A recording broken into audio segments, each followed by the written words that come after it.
Hey guys, it's our final week. We've made it, week 12. I want to just say great job. I know it's been a long time that we've tried to focus on this, and I'm really proud of you for sticking it out and really, giving it your best. And I hope that you feel like the results that you've had have been reflective of the effort that you've put in, for better or worse. So now we get to the part where, we're drawing to an end here. This is no longer going to be something that is going to be kind of in your face. There won't be any more videos to watch. There won't be any more Google Sheets to record. And so that begs the question now what? Where do we go from here? How do we take what we've learned over the last 11 weeks and translate it into the rest of our lives? And so that's kind of where I want to go today.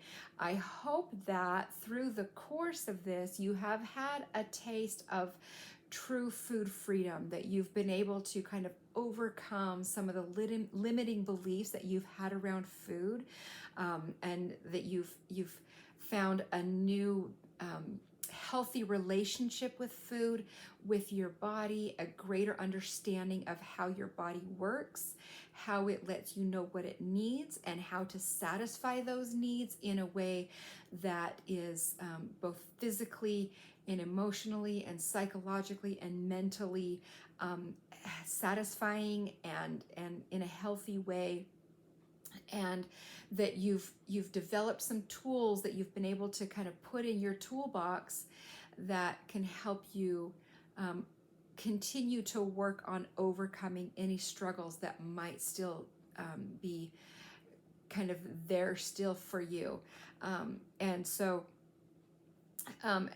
as kind of an introduction to this week it's kind of gonna be our recap, summary, now what sort of thing. We're going to focus on a different segment of the challenge that we've addressed and kind of summarize it, and then you're going to create an identity statement related to that segment, because the idea is that we want to if we've been able to release kind of that hold that the diet mentality has on us, then we've learned that we don't need rules. We don't need hard and fast rules. We don't need to-do lists related to eating. But what we do need are boundaries and principles. And we want to think in terms of those principles, those boundaries, those identity statements. And the reason I keep coming back to those identity statements is because when our identity, which is going to be it's going to be rooted in our values, when those are well defined, then our choices are more likely to reflect them, and then specific rules become unnecessary. We don't have to have a specific rule, because we have a principle that we're going to govern ourselves by. And then we'll live our life according to those principles that are in harmony with our values and with our identity, and then the rules just become unnecessary. And the great thing about it is that this way of life, this living according to our values, according to our boundaries, according to our principles, serves us no matter where we are, no matter what we're doing, no matter who we're with, no matter what season of life we're in, no matter what else is going on. If we can default back to those values and make the choices according to those values, according to that identity that we've developed for ourselves, then it will work every time, all the time. Also, having that food freedom, that those boundaries, that those principles give us, allow us to accept full responsibility for the choices that we make and the consequences of those choices, so that we're not pointing the blame to someone or something else, like a vacation or a partner that seems to want to sabotage us at every corner, or hormones or cravings or whatever it is. if we're committed to those boundaries, if we're committed to those principles because they are now a part of our identity, then we accept full responsibility. We make informed choices, and then we accept responsibility for the consequences of those choices, for better or worse. You know, if we choose to overindulge, then we accept the responsibility that we're not going to feel very well, that we're going to feel sluggish, that our stomach's going to be upset, or whatever it is. We are in control, and that gives us the ultimate freedom. So I'm excited for you to be able to carry these on throughout the rest of your life.